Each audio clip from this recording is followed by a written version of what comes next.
name is Cheryl Erickson, and I'm the Indigenous focused ECE instructor with Louis Riel Vocational College. Today in Health, Nutrition and Safety, Chapter 15, we're going to review child abuse and neglect practices and our responsibility as early childhood educators. Before we get started, I want to remind you to please read Chapter 15, as this video is not a replacement of your daily chapter readings. So when we look at child abuse, we discuss child maltreatment and some of the things that we as ECEs have to be aware of when we're looking after children when they come into our care. So defining child maltreatment is all aspects or things that are harmful, dangerous towards children, including abuse and neglect. As ECEs, we have a responsibility to ensure that the children we care for are treated well and come into our care healthy and are in safe environments. So we do have a responsibility to protect them. So child abuse could be any harmful acts towards children, and neglect is a failure to protect children from harm. So those are the definitions regarding child abuse and neglect. Some of the maltreatment we could potentially see are physical abuse, neglect, sexual abuse, exploitation, and emotional abuse. Physical abuse, meaning any injury to a child caused by physical force. So, you know, things like slapping, punching, kicking could be forms of physical abuse. Another term used is battered child syndrome, meaning a physical sign that a pattern of abuse has occurred over a period of time. So in situations where this has happened, and just stories that you might relate to in the media of children that have been harmed or had battered child syndrome, often they've, are treating a child for an injury and they realize that, there's been other injuries, that, arm was broken, or during an x-ray they noticed other physical bone structure injuries. So from there they realize that that's a pattern and something has been happening to that particular child over a period of time. Shaken baby syndrome is a traumatic brain injury caused by an intentional and violent shaking. This is another form of abuse, or Munchausen's by proxy syndrome is another syndrome. And so that's where an adult in a child's life causes injury or is suggesting that there's a disease that child has, and often they're doing that because they like the attention associated with that. They get attention, meaning they're a good parent because they're constantly seeking out different medical treatment for that particular child.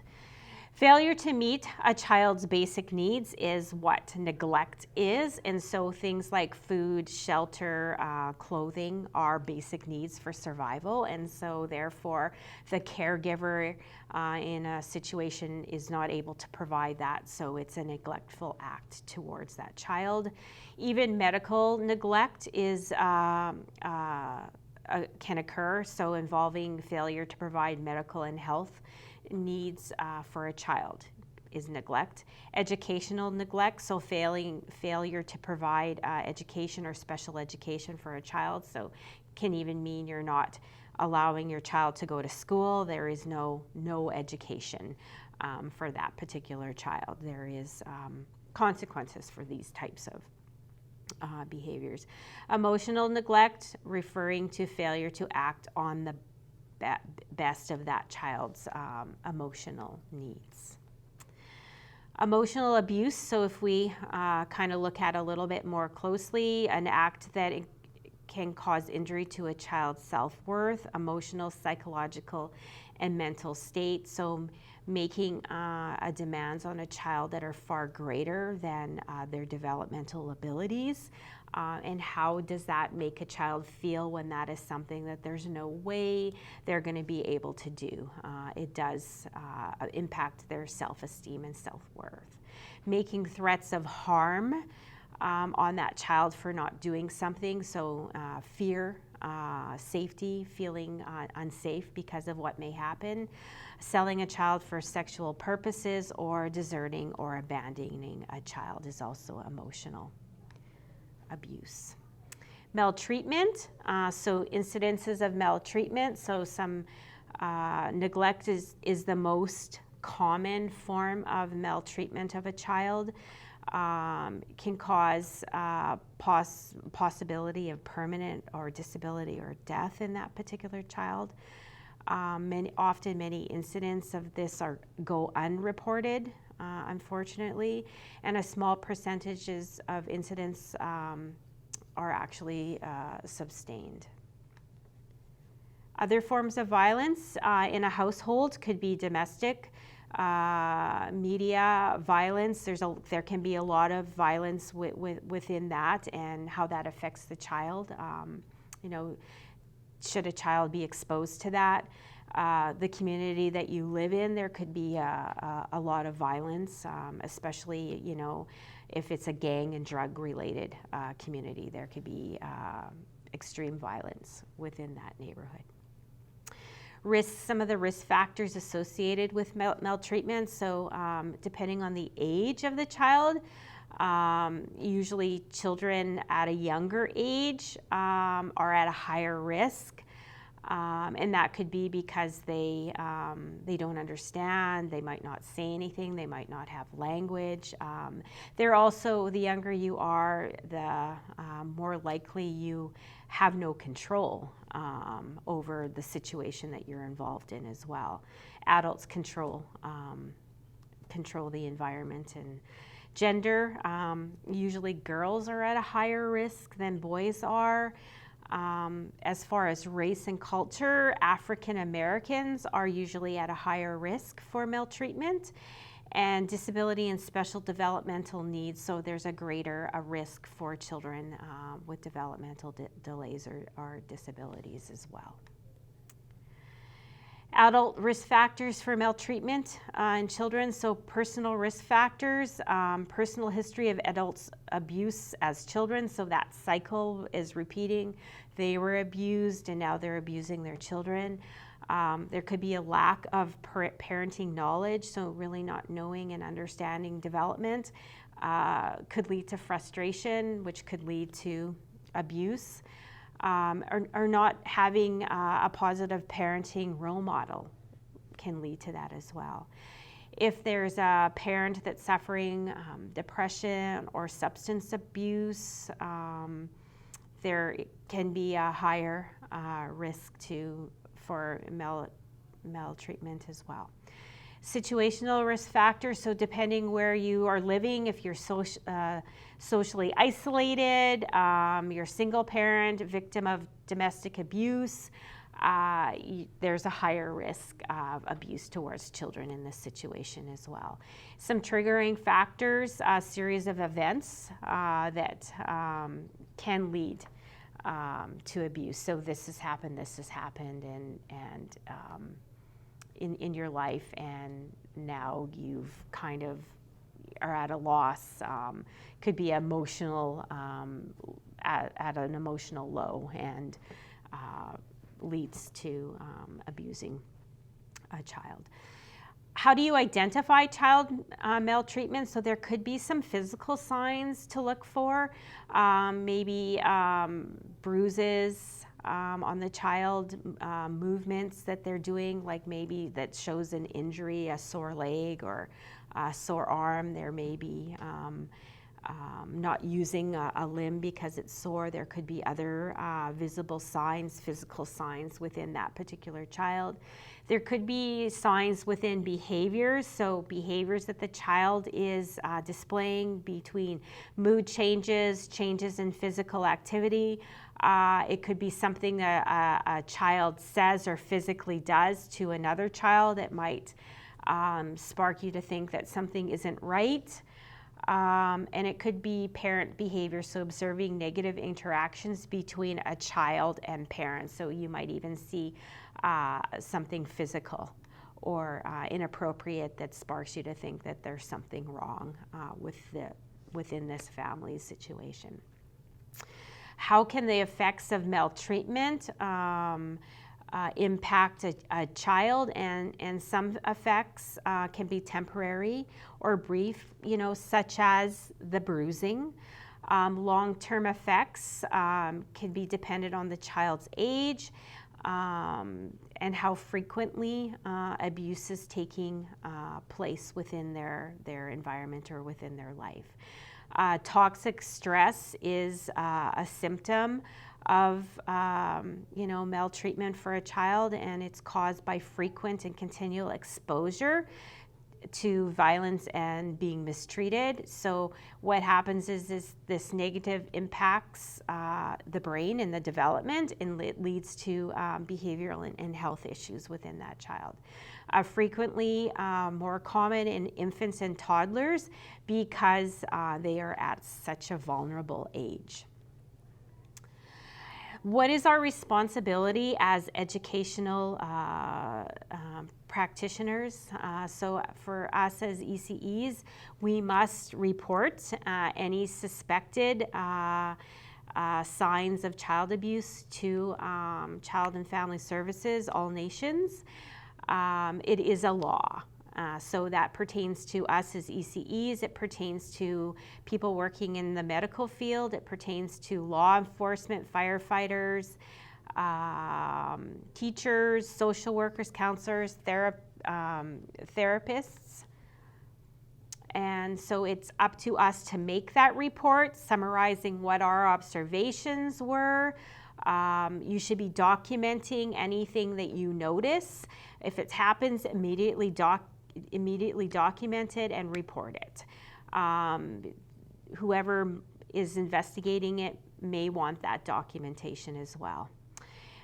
So things that should be included on that report is your name, your contact information, the child's information, your observation, any assessments, and it's up to CFS, all nations, to investigate that. So you're reporting it, you're not investigating it. Your job is to report it, and once it goes to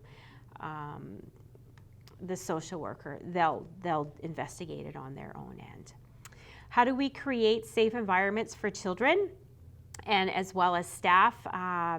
Always be aware of teachers' potential for abuse as well. Improving child and teacher safety through arrangements of environment, following safety guidelines, how to touch children appropriately as well.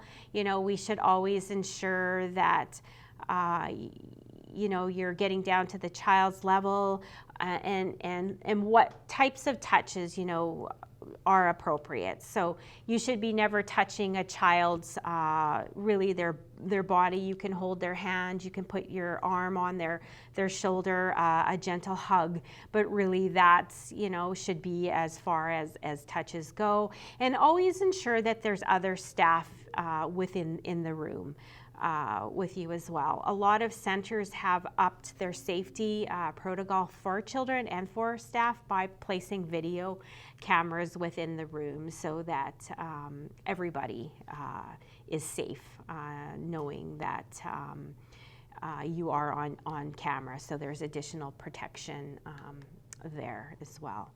Supportive strategies for children, focusing on individual child's needs is really important for us as ECEs to do. We have to look that each child is unique.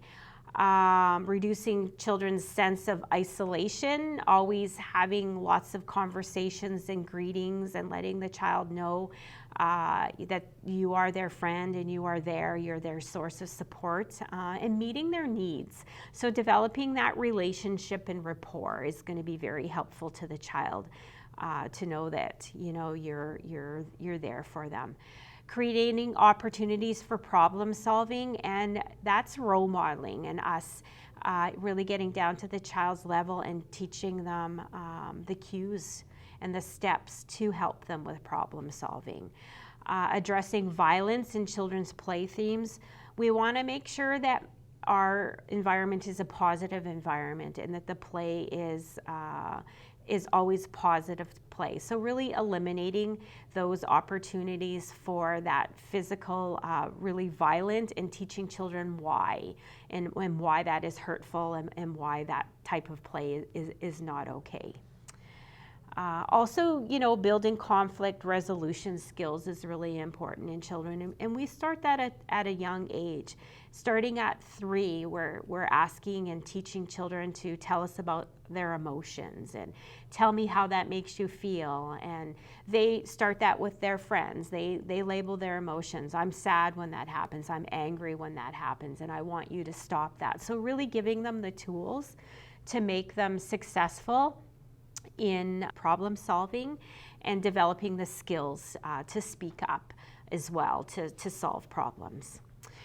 We also really want to enforce resilience and building resilience in children and building on those protective factors within children. So what I mean by resilience is the ability to cope with negative experiences. So, turning those negative experiences into positive. Children who are very resilient are fighting back. They're strong and they move forward in really positive ways is a better term. And so protective factors when we help children to build resiliency, and we want buffers that reduce the potential for abuse and neglect. So things like providing opportunities to experience safety and security. We can do that every day within our daycare environment. We teach them that they're safe, that, one of the first things is nobody can get in here because our door is locked, you're safe. And our environment rules keep us safe. So we talk about having rules, and we have fire drills that keep us safe, and lockdowns where we're teaching children to be safe. So those are steps that children learn in group care. Also forming secure relationships. So they form secure relationships with their primary caregivers as infants, as well as their caregivers as they move through the different age groupings within child care center. And we're also promoting development of language skills and positive social skills. And we're doing that through teachable moments, again, and a lot of role modeling in the early learning environment. How can we support our families in care? Taking time to really get to know our families and talking to our families to build relationships and rapport is really important. Guiding families to identify their needs. If you feel a family is struggling with something and you can't, you don't have a good, strong relationship to maybe offer some services or some supports, even things on your bulletin board regarding your community, putting up pamphlets, and did you know that this resource center exists in our community and what the purposes of it is? And that's kind of out for everybody to learn and understand and seek support if they need some resources in the community. Modeling and offering guidance techniques. So if you see a family struggling with a behavior of a child, just asking if I can help is, parents are often very grateful, yes, please, and role modeling a problem-solving technique, and maybe even giving some resource books that you have available, or strategies. This is what I do when this particular situation happens during the day, can be really helpful to the parents. Also encouraging families to be involved in the community, services or projects. Having opportunities for parents to come into the childcare environment for different functions.